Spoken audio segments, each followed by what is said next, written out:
Veio de longe a tua alma.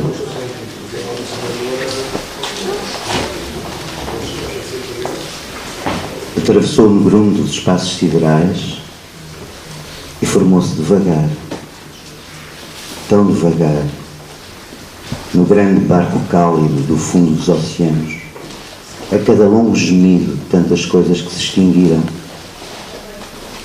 A tua alma é um rubi cinzelado nos casulos do acaso, cordão de substâncias tão simples, metade matéria, metade milagre, químicas reações, segredos alquímicos, inumeráveis encontros fortuitos do tempo. Tudo de que és feito foi antes de ti outra coisa que não deixou rastro nem nome. 2. Da poeira que suscitam as estrelas no ouro do teu corpo, brancos caldeirões de luz sobre os vales negros do tempo, barcas da vida a cruzar os rios da morte, sopro que aguarda o sopro dos 4 ventos de Ezequiel. Espelham-se no teu rosto as faces de todas as luas, as linhas sagradas do tigre que se afasta pelos recessos da floresta, o veludo das rosas e as asas bifurcadas dos deuses primordiais. Desliza eterna a serpente, que troca de pele segundo secretos desígnios. Fênix, prodigiosíssima. 3. Ergueste na curvatura das dunas e na ascensão das árvores para lá das dunas, na lenta espera do musgo e na espera mais lenta das rochas.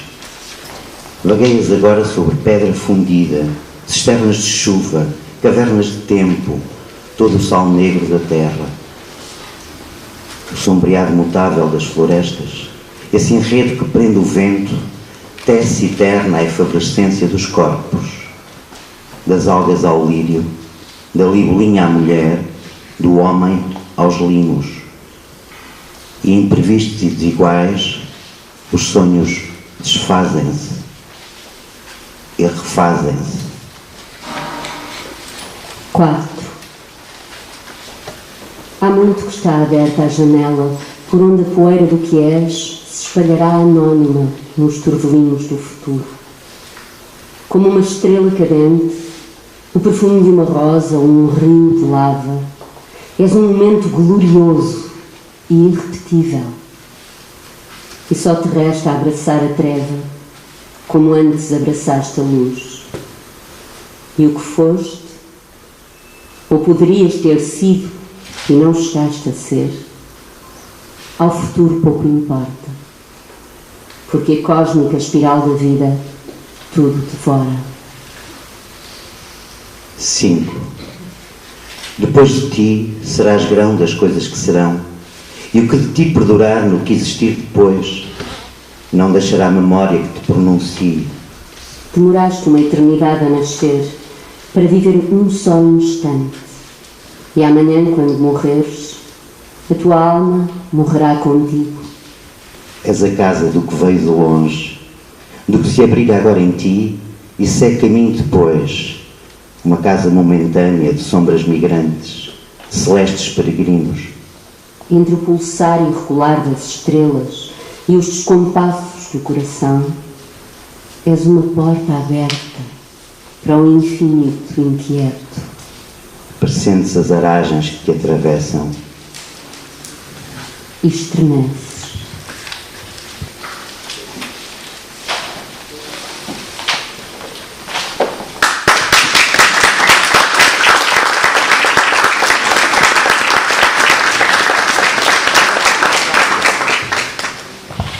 Boa tarde. Bom, o Rui convidou-me para estar aqui para tocar harpa, mas na ausência de harpa,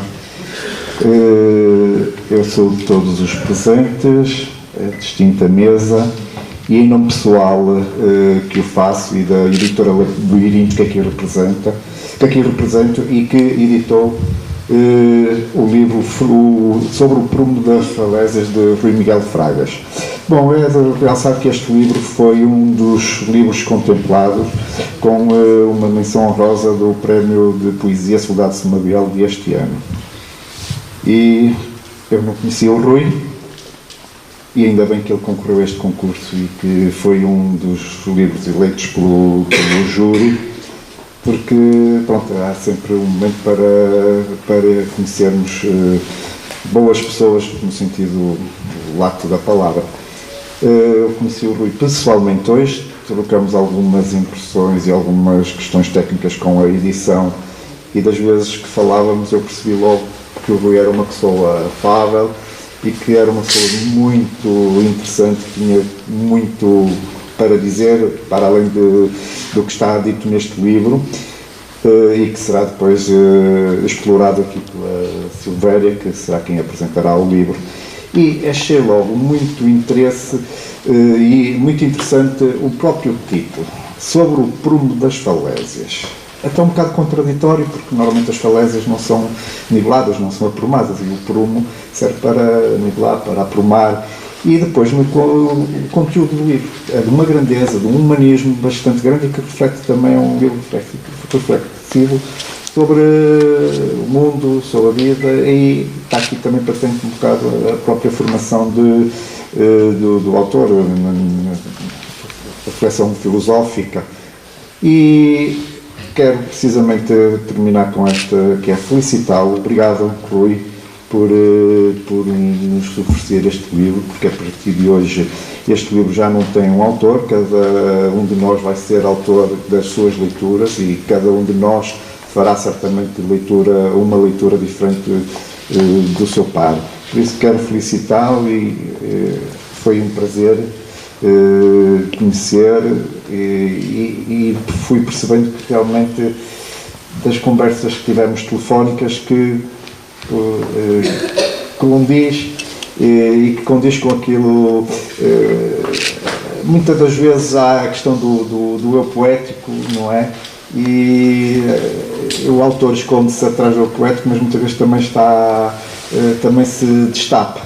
E é isto que estou a dizer, é sentido, porque, como eu disse, não conhecia, e ainda bem que já estou no mundo editorial faz 20 anos no próximo ano, que completa, a editora Labirinto completa 20 anos, e 20 anos depois ainda se vai conhecendo pessoas com a grandeza do Rui.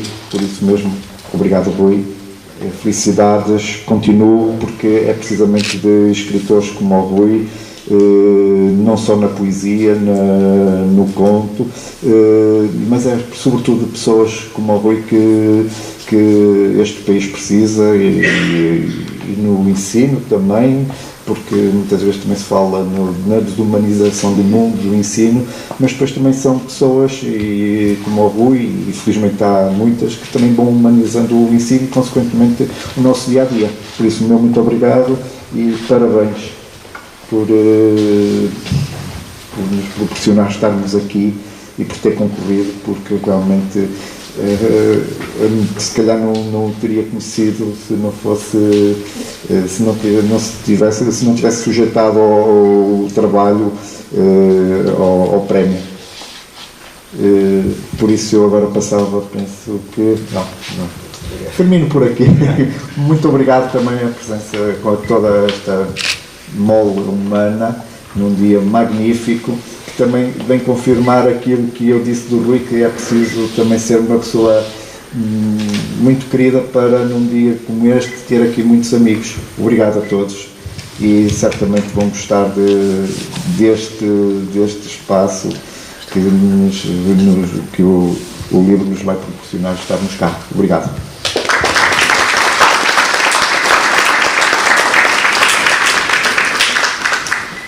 Sobre o prumo das falésias.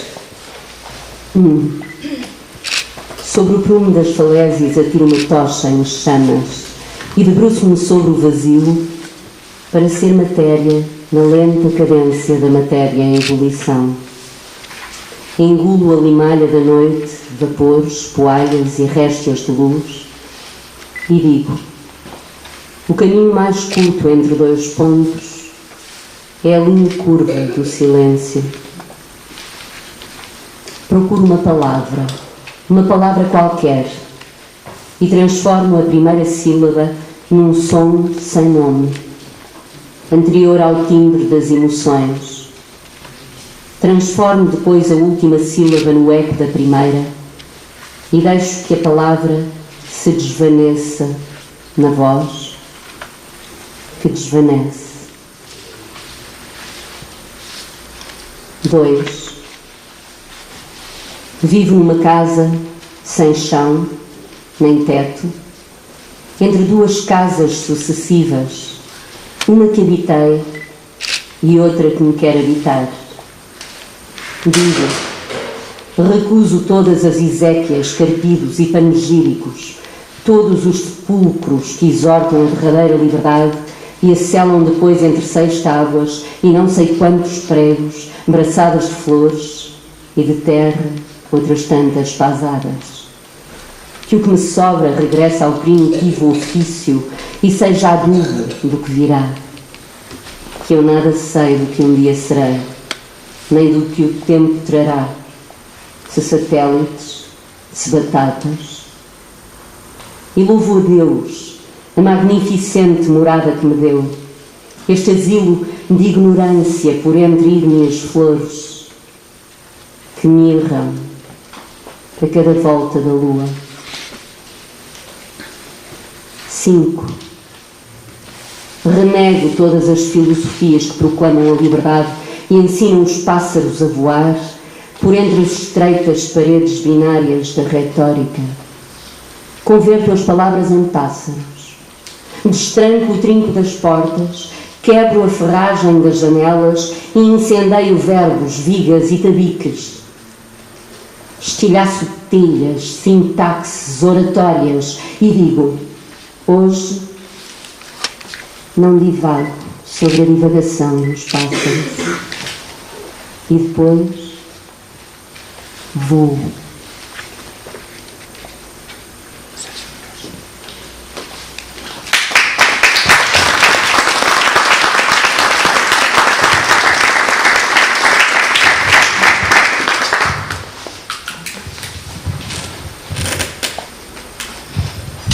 Boa tarde. Então, eu venho falar da minha leitura prévia deste livro, que tive o privilégio de conhecer ainda sem estar em livro. E como dizia o João, de facto é um livro que nos toca particularmente pelo lado humano que expressa. Aquilo que nós vemos quando lemos este livro é que a pessoa que o escreve é uma pessoa extremamente preocupada, angustiada com o estado do mundo e com o estado do homem. E, nesse sentido, é um livro que mexe connosco. Eu vou partilhar a leitura que fiz convosco. Espero não ser muito enfadonha. Há aqui alguns momentos em que é difícil nós não repisarmos algumas ideias, mas espero que depois esta leitura vos permita fazer outras leituras, porque cada livro de poesia é uma janela que se abre e, portanto, eu venho só abrir a primeira. Não sei se repararam que nós temos aqui sobre a mesa uma figura que vai servir para eu começar então a leitura do livro. O livro sobre o prumo das falésias de Rui Miguel Fragas é um livro composto por 60 poemas. São 188 estrofes, são 758 versos. Os 60 poemas estão organizados em 12 secções, também lhes poderíamos chamar capítulos. Cada secção ou cada capítulo integra 5 poemas. 188 estrofes a dividir por 12 secções ou capítulos dá uma média de 15,6 estrofes por secção. Se dividirmos os 758 versos pelas 12 secções, dá-nos uma média de 63,1 versos por cada secção. Porquê esta leitura numérica da estrutura? Porque o poeta se preocupou com uma distribuição muito equilibrada de todos os elementos. E porquê? Porque escolheu o dodecaedro para representar a estrutura. O dodecaedro tem 12 faces, cada face é um pentágono, são os 5 poemas, portanto as 12 secções, os 5 poemas, e os elementos que compõem a totalidade do dodecaedro são 62, que eu vi como equivalente aos 63,1 versos por cada secção. Porque o dodecaedro não é inocente esta escolha do Rui. Ele é o mais harmonioso e soberano dos sólidos platónicos, porque, segundo Platão, ele representa o universo ou o cosmos. Fui à Wikipédia ver o que era o cosmos e diz assim: o cosmos é a totalidade de todas as coisas deste universo ordenado, desde as estrelas até às partículas subatômicas. E depois lembrei-me de que Carl Sagan, o astrónomo, define o termo cosmos como sendo tudo o que já foi, tudo o que é e tudo o que será. E então há um verso no livro que diz isto: mesmo o que ainda não existe, já existe nas enseadas que o mar ensaia, que é da parte 3, a multiplicação das sementes. Então, sobre o prumo das falésias é, com as suas 12 faces pentagonais, uma representação do cosmos. Entrando agora no livro, quando o poeta escolhe para epígrafe do livro a frase de Epicuro: é necessário crer que os mundos e toda a combinação finita nascem do infinito, está a afirmar a sua obra como um hino à matéria cósmica. Para Epicuro, tudo o que constitui o universo é um aglomerado de átomos. O início e o fim, o finito e o infinito, e o homem e o tempo e a morte são apenas ações naturais, partes de um todo muito maior que inclui a coisa e o seu inverso, por exemplo, a vida e a morte. Por isso, neste livro, as antíteses tão frequentes, e vou só enumerar algumas: desertos e rios, sombras e luz, passado e futuro, fim e princípio, o sepulcro e o respirar outra vez, o finito e o infinito. Por isso, como eu dizia, as antíteses tão frequentes estão lá para nos lembrarem as formulações da entropia cósmica. Diz o poeta: depressa tudo caminha para longe, devagar tudo volta para o centro. E diz também: e a matéria decomposta convoca matérias futuras, a mesma água, os mesmos desertos, outros rios.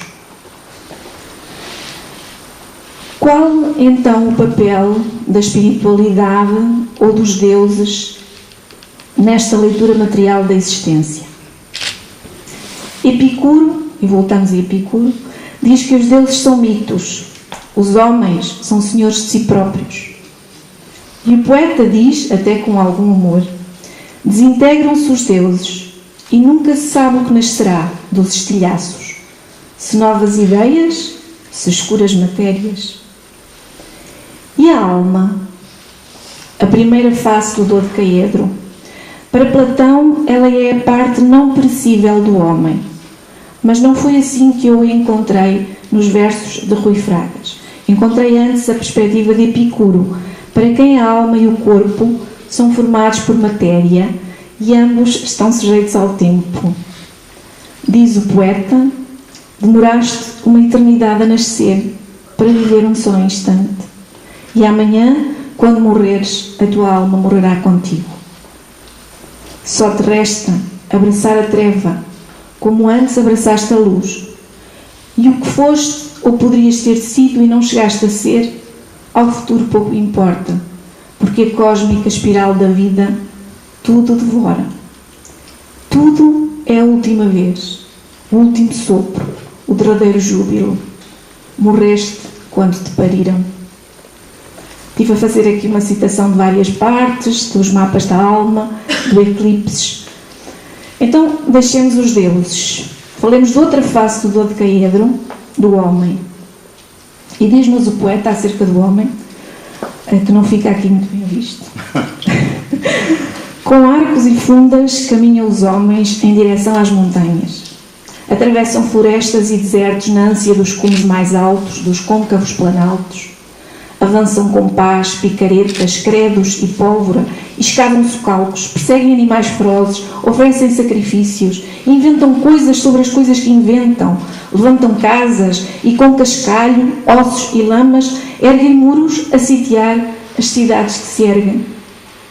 Estas personagens que tanto se esforçam por conquistar, por vencer a morte, por vencer as águas irreversíveis dos rios de Heraclito, esquecem que é a circularidade cósmica que aprisiona o homem na sua condição. A água que nos mata a sede é a mesma que nos afoga na pressa das travessias. E citei a parte desta. E a noite ressuscita amanhã para anunciar outra noite. E os dias são como as noites eternamente circulares. Sabe-se que os rios são circulares. Eles brotam e morrem no mar, eles desaguam e nascem nas fontes. Talvez por termos, por vezes, a consciência desta condição que nos amarra a nós, homens, à lama, nos deu o desejo de voar. Talvez daí o fascínio pelas falésias.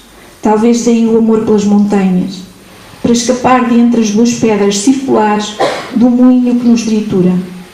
Talvez por isso, às vezes, às estrelas lançamos arremedos de escadas. Mas vem a viagem e tudo é ilusão. A vara vertical do horizonte, o mar negro até Plutão, o abismo para além de Sedna. Fui fazendo citações das várias partes, os trabalhos dos homens, das discretas janelas, dos mapas da alma, várias partes do dodecaedro. Aparentemente, e por oposição a esta efemeridade e irreversibilidade do processo de contínua transformação e transfiguração, está, pelo menos na minha leitura, o elemento mais sublime deste livro, a natureza. Lê-se nele um amor grande, até comovente, pelos rios, água, sementes, pássaros, luas, montanhas, falésias, como se estes fossem perenes, eternos, no sentido em que é neles que se faz a gestação do futuro. E diz o poeta: magnânimas, as árvores recolhem réstias de luz e sustentam o fruto sagrado, a semente e o número, a espiral e o ponto. O rosto de Deus é a carne da terra. Este panteísmo unifica todos os elementos primordiais: a água, a terra, o ar e o fogo, ou, se quisermos, como diz o poeta, a semente e o número, a espiral e o ponto. Mas falta acrescentar ainda um outro ponto, uma outra face a este dodecaedro, e que eu acho que é também aqui um dos elementos primordiais: a poesia. A poesia é, com a natureza, a outra força maior da criação. Através da palavra, através do poema, o poeta ilumina-nos nesta escura viagem. Desvendando-nos o seu processo criativo, Rui Fragas diz-nos como nasce nele ou dele o poema. Diz: abro a folha branca das mãos com rios de sangue por dentro. Soletro uma palavra, mas falta-me outra que a escolhe antes que parta. Chegam retalhos de paisagens, verdades desditas para barcos naufragados. Transformo a primeira sílaba num som sem nome. Transformo depois a última sílaba no eco da primeira e deixo que a palavra se desvaneça na voz que desvanece. E é então que, ainda nascentes, as palavras ateiam eirados de ternura, códigos de instantes frinos, mapas rigorosos de viagens incertas. E quando lemos isto, vemos que o poeta é o veículo da palavra matéria que se está a formar, da matéria que nasce através do poema.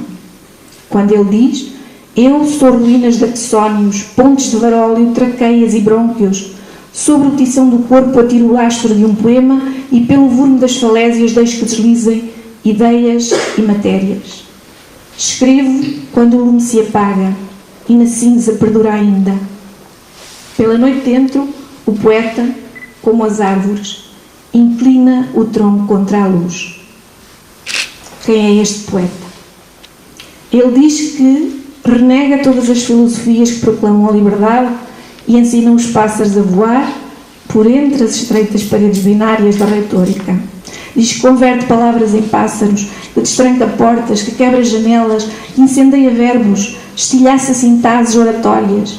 Diz que não divaga e diz que voa.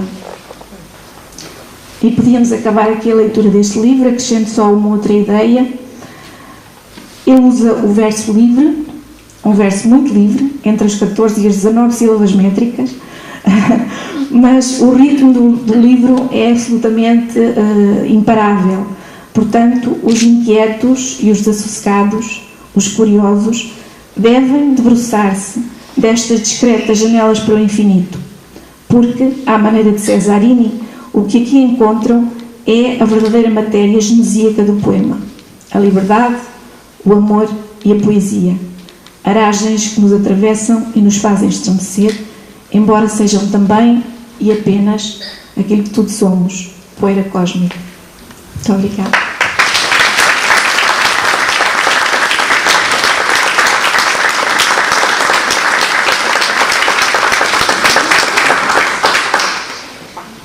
Luas em trânsito.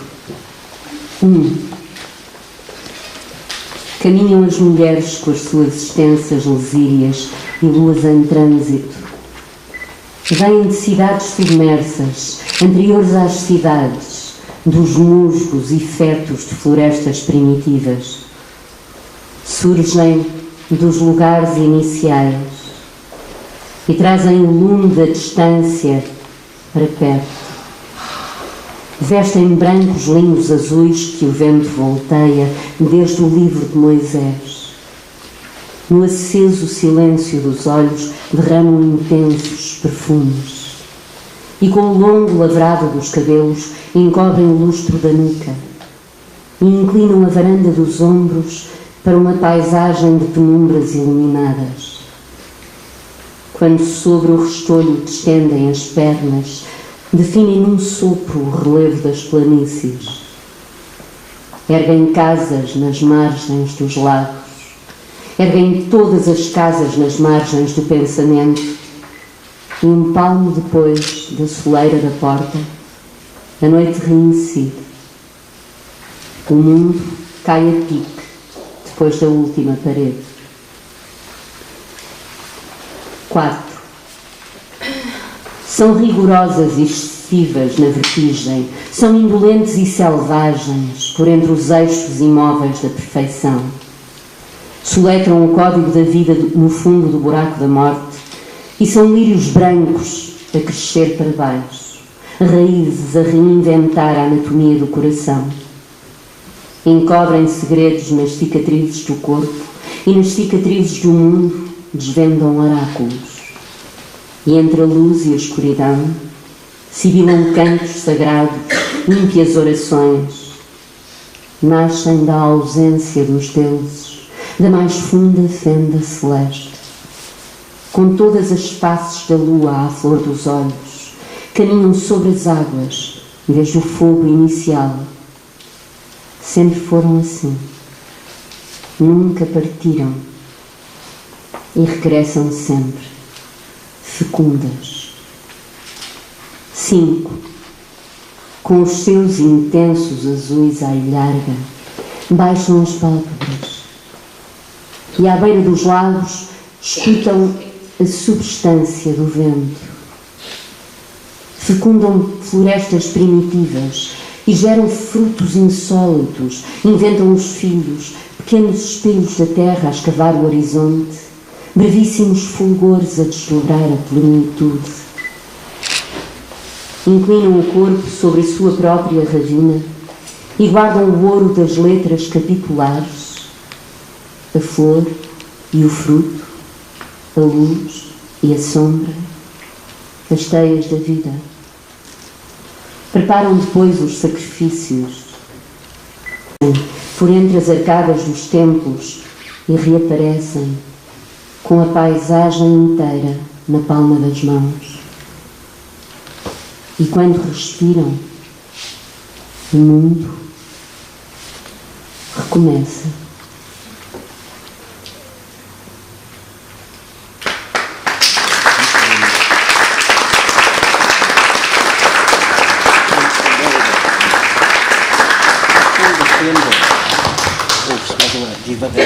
Olá, boa tarde. Obrigado a todos por terem vindo. A Ana calou-se e o mundo recomenda. O Epicuro, para além daquilo que a Silvéria disse, defendia também que a liberdade e a felicidade e o prazer eram valores supremos da nossa vida. E dentro dos prazeres ele elegia dois: um prazer físico, que é a saúde, e um prazer, digamos, mais espiritual, que é a amizade. E portanto é difícil contrariar o Epicuro quando se defende a liberdade e a felicidade e a saúde e a amizade. Eu acho que mais do que propriamente a curiosidade de alguns poemas, é a amizade que faz com que este encontro seja possível, e eu agradeço isso, obviamente. A minha cunhada, Elizabeth, que está ali, faz anos hoje, e as minhas sobrinhas, as filhas dela e do meu irmão, as duas gêmeas, fizeram anos ontem.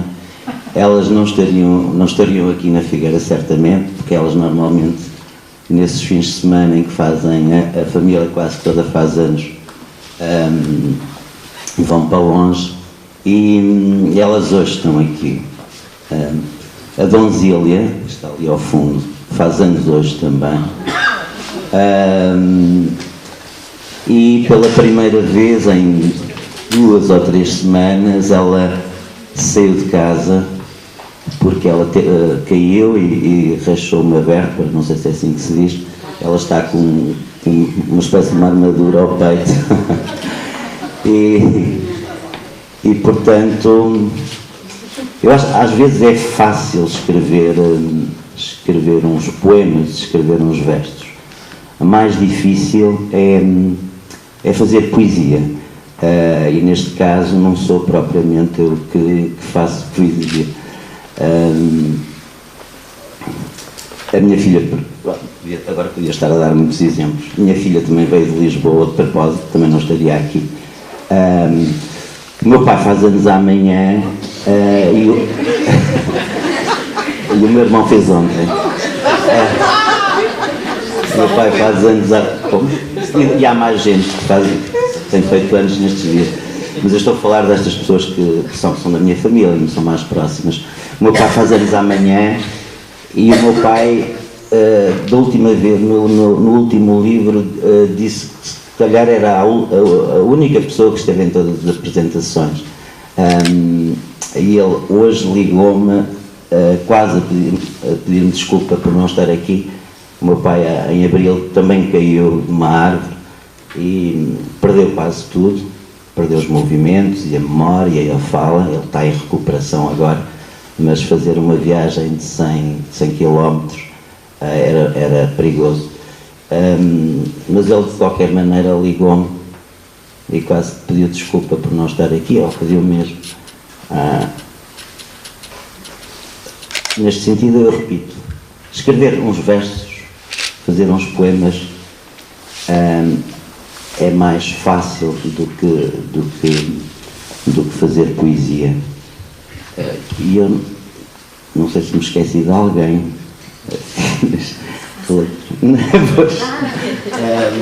Se quiser mais alguém que faz anos, o meu marido fez anos há 2 dias. O João, parabéns, João.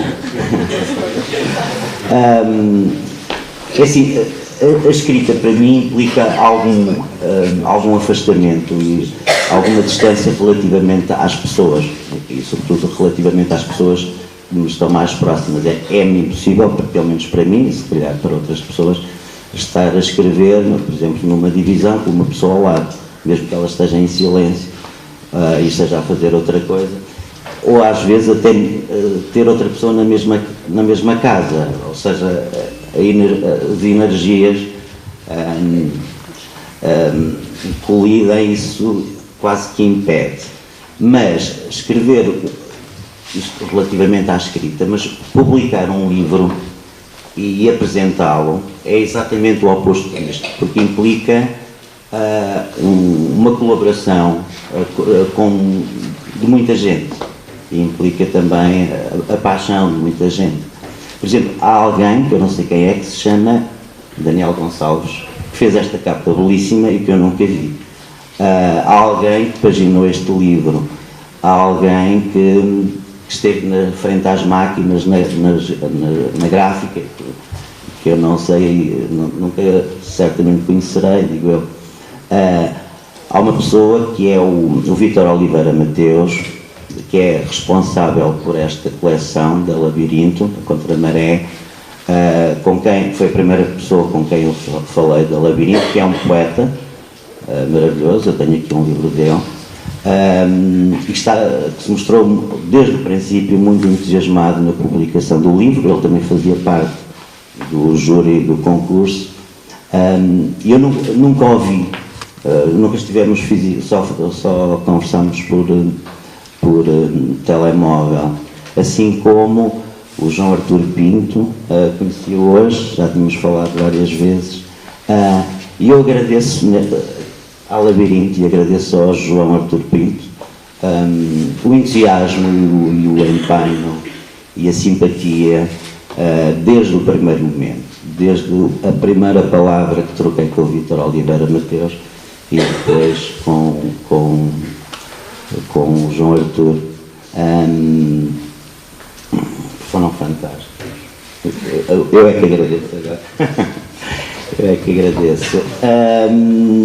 Assim como agradeço à Silvéria. Ela fez uma leitura muito atenta. Foi uma leitura fantástica e acho que não chateou ninguém, não esteve aqui a discursar durante meia hora, uma hora, e apanhou aquela coisa do Epicuro. Leva o microfone para a boca. Diz? Leva o microfone para a boca. Sim.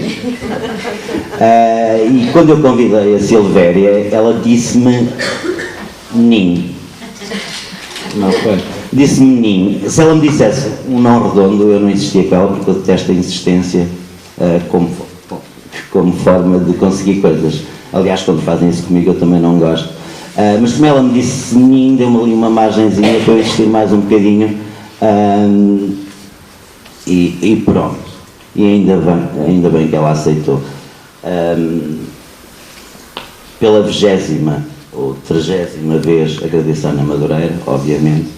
A Ana Madureira é como se fosse a voz dos poemas que eu escrevo. É a segunda vez também que ela lê poemas, não estando propriamente nas melhores condições de saúde. Estás? Pronto, hoje está. Mas ela já leu uma vez quase sem voz. Sim.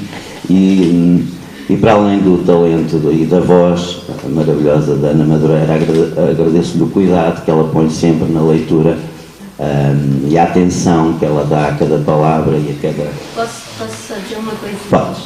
Não, sem microfone. Não é maravilhoso ouvir o próprio poeta com a voz maravilhosa que ele tem?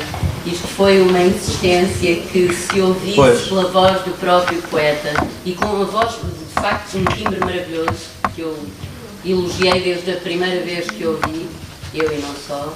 E eu acho que isto é fantástico. Acho que foi a primeira vez que o Rui ofereceu a uma assistência numa apresentação de um livro dele, uma leitura pela própria voz dele. Para além de ter aquela voz maravilhosa, ele interpreta poesia maravilhosamente bem. Foi ela que me obrigou.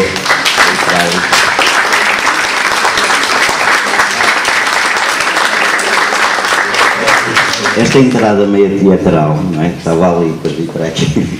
Foi a Ana Madureira que me obrigou a fazer, porque já estava suficientemente nervoso para além e ainda tinha que ir ler. Gostava também de agradecer a um senhor que está lá ao fundo, quase mais careca do que eu, ao João Prazeres. O João Prazeres fez este objeto, ele não leu o livro ainda, não teve tempo, eu expliquei-lhe mais ou menos qual era a ideia do livro, e ele fez este objeto que está tão perfeito que parece que foi comprado ali numa loja de cristais. Não foi. Ele fez-o de raiz, eu agora não sei explicar os aspectos técnicos, fez o molde, fez o modelo, fez uma coisa em gesso, suponho que é o molde, não é?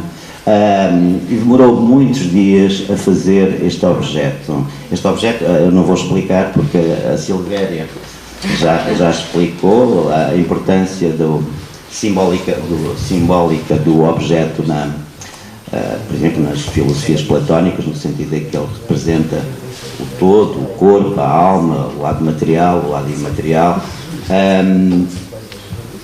E eu até lhe disse, João, ele fez 3, eu escolhi esta, eu tenho mais 2, isto é tão bonito que se calhar até valia a pena fazeres, e vendia-se juntamente, tu vendias juntamente com os livros. Tem aí. É porque ele depois disse-me assim, se calhar é melhor não, porque as pessoas gastam dinheiro no meu objeto e já não compram o livro, e o editor fica chateado. Pronto. Mas eu agora, este objeto já não serve, digamos, não representa só o livro, mas eu quase que tenho sempre à frente agora, estou a escrever, acho que tem ali qualquer coisa de mágico. E depois a Filomena Praça pegou neste objeto e deu-lhe, e fotografou-o de várias formas, e deu-lhe uma espécie de dimensão ainda mais cósmica, e que estão ali dois exemplos. No primeiro ela consegue apanhar uma espécie de bolhinhas de ar, não sei bem, de regularidades que estão lá dentro do objeto, e são fotografias muito bonitas. Ela depois, além de imprimir estas fotografias, usou as fotografias e fez também uns marcadores. Eu suponho que as pessoas podem ficar com eles juntamente com o livro.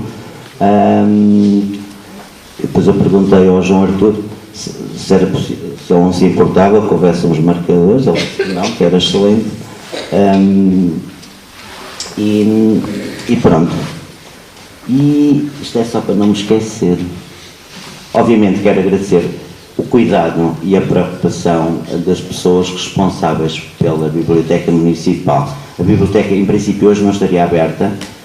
De qualquer maneira, tanto a doutora Anabela Zuzardo, como a doutora Emília Limete, como a doutora Margarida Perrolas, da Divisão de Cultura, estiveram sempre preocupadas a saber se eu tinha um espaço para apresentar publicamente o livro.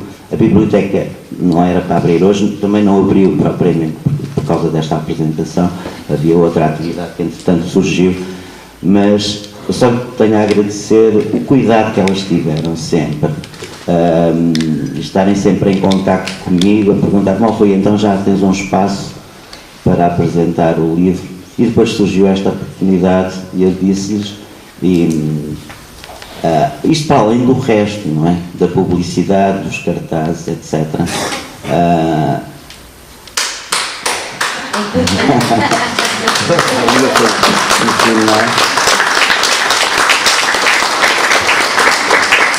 Quero também agradecer àquele senhor que está ali, o Daniel Santos, que nos ajudou aqui a montar este som que eu e a Ana não éramos capazes se não fosse ele. Quero agradecer aos meus amigos do teatro que estão aqui, na maioria, e que daqui a bocadinho vão apresentar uma peça maravilhosa às 9h30 ali no Sítio das Artes, e que eles, em princípio, nós costumamos fazer assim, no dia da apresentação as pessoas nem saem, estão a descansar, mas estão aqui alguns atores que Daqui a bocado vão estar ali, está cá a encenadora, a Maria João Rocha, está cá a equipa técnica, a equipa de produção. Já agora faço o convite, se alguém quiser ir ao teatro logo, a peça é maravilhosa. Eu já a vi 2 vezes, para além dos ensaios, e agradeço-lhes a eles, e agradeço a presença de toda a gente, obviamente. As pessoas que vieram de longe, há bocado vi a Maria Toscano, que veio de muito longe para estar aqui. Está ali. Obrigado. Espero, se me esqueci de alguém, que me perdoe, porque não é de propósito. Obviamente não é de propósito. Para terminar, só queria dizer uma coisa relativamente ao livro. Ana Madureira, no último livro, ela sublinhou uma frase do livro, ou um verso, que dizia, do Humus, que dizia: não há forma de suster uma folha que cai, que era, portanto, era um pequenino verso daquele livro. Relativamente a este, se eu dei algum passo em frente ou algum passo atrás, não interessa, ou para o lado, eu não sei explicar isto, mas diria que talvez haja forma de suster uma folha que cai. Obrigado.